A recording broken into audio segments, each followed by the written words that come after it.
আসসালামু আলাইকুম everyone, welcome to নিশাস creativity. আজকের ভিডিওতে আমি শেয়ার করব 3টি সহজ ক্যানভাস পেইন্টিংয়ের টিউটোরিয়াল।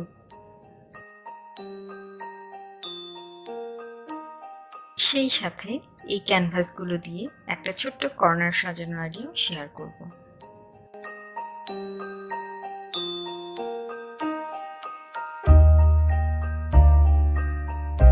এই পেইন্টিংগুলো করার জন্য 3টি ভিন্ন সাইজের ক্যানভাস নিয়েছি এবং এগুলোতে প্রাইমার হিসেবে প্লাস্টিক পেইন্ট অ্যাপ্লাই করে নিয়েছি।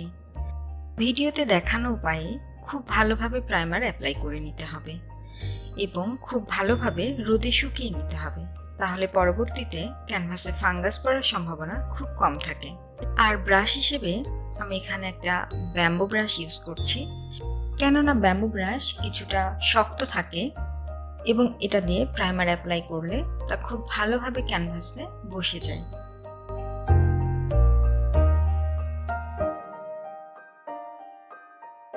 ক্যানভাস শুকিয়ে যাওয়ার পর প্রথমে আমি ব্যাকগ্রাউন্ড কালার করে নিচ্ছি এবং অবশ্যই চারপাশেও আমরা কালার করে নেব। ব্যাকগ্রাউন্ড কালার শুকিয়ে যাওয়ার পর আমি লাইট গ্রিন কালারের সাহায্যে একটা ক্যাকটাস এঁকে নিচ্ছি। এর মধ্যে সাদা এবং গ্রিন কালারের আরও বিভিন্ন শেড আমি ইউজ করছি।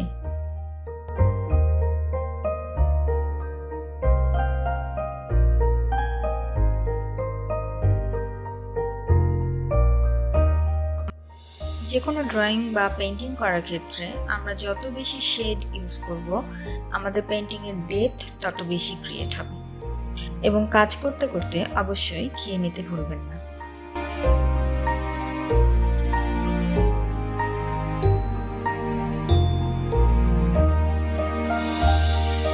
আমার প্রকৃতির মাঝে বসে কাজ করতে আমার খুব ভালো লাগে।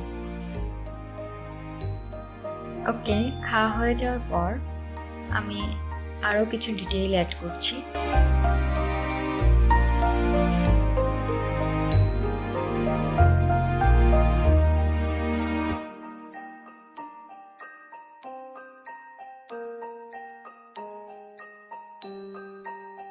এরপর ক্যাকটাসে কিছু ফুল এঁকে দিচ্ছি।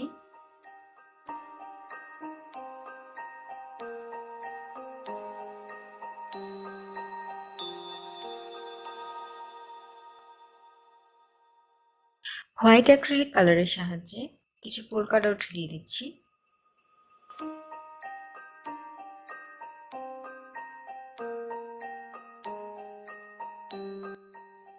এবং হোয়াইট কালারের সাহায্যে কিছু ডিটেইল অ্যাড করে নিচ্ছি।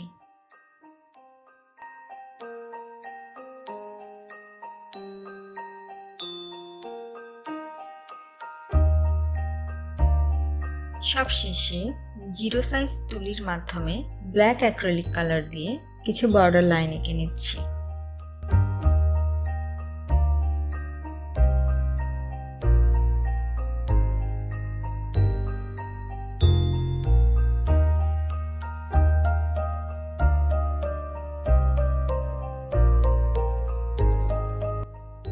And this is the final outcome.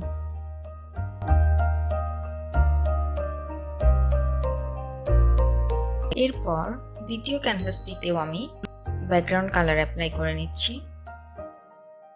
ক্যানভাসের এই কালারটি আনতে আমি ব্লু, হোয়াইট এবং ব্ল্যাক কালার ইউজ করেছি।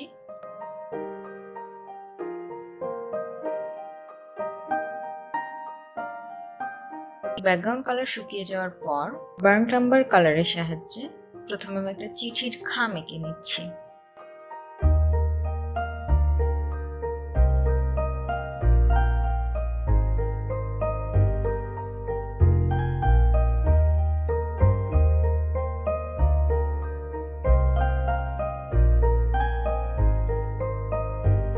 এরপর সাদা রঙের কিছু ফুল এঁকে নিচ্ছি।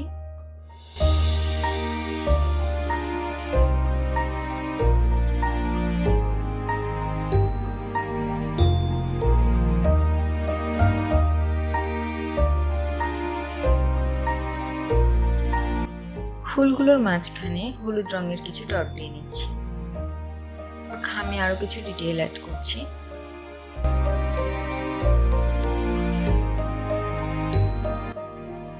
ব্যাকগ্রাউন্ডে হোয়াইট কালার দিয়ে কিছু কাঁথা স্টিচ ডিজাইন করে নিচ্ছি। এরপর 0 সাইজ তুলি দিয়ে ব্ল্যাক অ্যাক্রিলিক কালারের সাহায্যে বর্ডার লাইন এঁকে নিচ্ছি।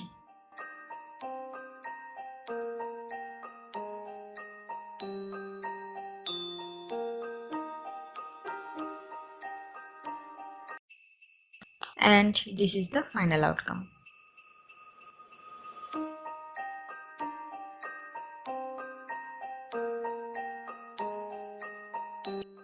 থার্ড ক্যানভাসটিতে প্রথমে ব্যাকগ্রাউন্ড কালার অ্যাপ্লাই করে নিচ্ছি। এখানে ব্লু, ব্ল্যাক এবং সামান্য একটু হোয়াইট কালার ইউজ করেছি। কালার শুকিয়ে যাওয়ার পর ব্ল্যাক কালারের সাহায্যে প্রথমে একটা সাইকেল এঁকে নিচ্ছি।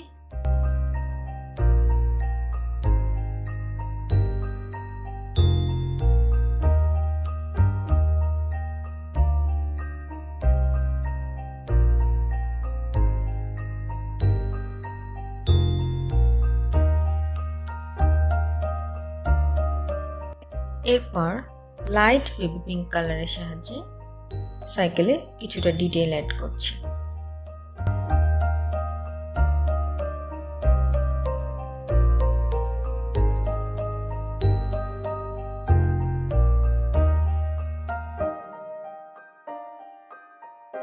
ঝুড়িতে প্রথমে বার্ন্ট আম্বার কালার ইউজ করেছি, এরপর বার্ন্ট সিয়ানা কালারের সাহায্যে ডিটেইল অ্যাড করছি।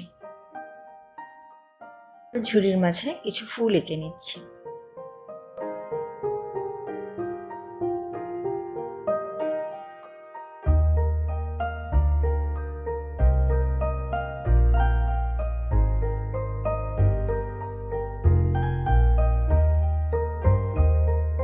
এবার গ্রিনের বিভিন্ন শেড দিয়ে আমি কিছু পাতা এঁকে নিব।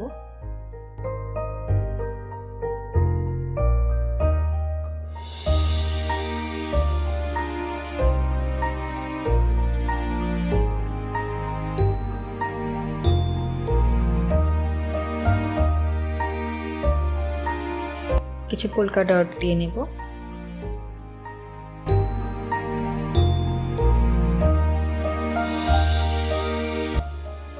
এবং ব্ল্যাক অ্যাক্রিলিক কালারের সাহায্যে কিছু বর্ডার লাইন এঁকে নেব।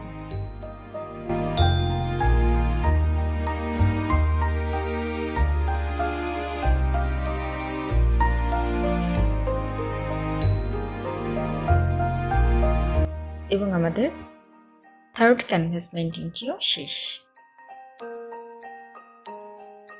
কর্নার সাজানোর জন্য প্রথমে আমি ক্যানভাসগুলো দেয়ালে হ্যাং করে নিচ্ছি।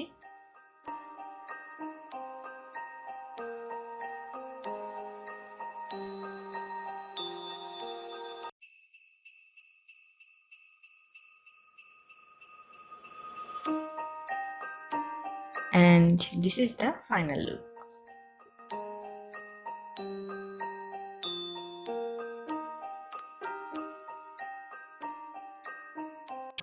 আপনাদের কি প্লাস্টিক বোতল দিয়ে তৈরি এই ল্যাম্পের কথা মনে আছে? চাইলে কিন্তু এই ভিডিওটিও দেখে নিতে পারেন। ডেসক্রিপশন বক্সে আমি লিংক দিয়ে রাখবো।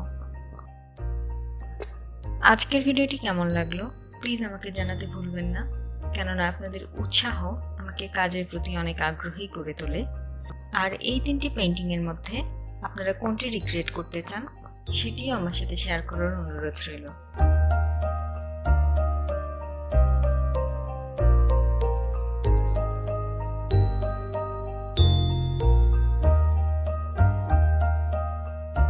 আমার ইউটিউব চ্যানেল নিশাস ক্রিয়েটিভিটি সাবস্ক্রাইব করার অনুরোধ রইল।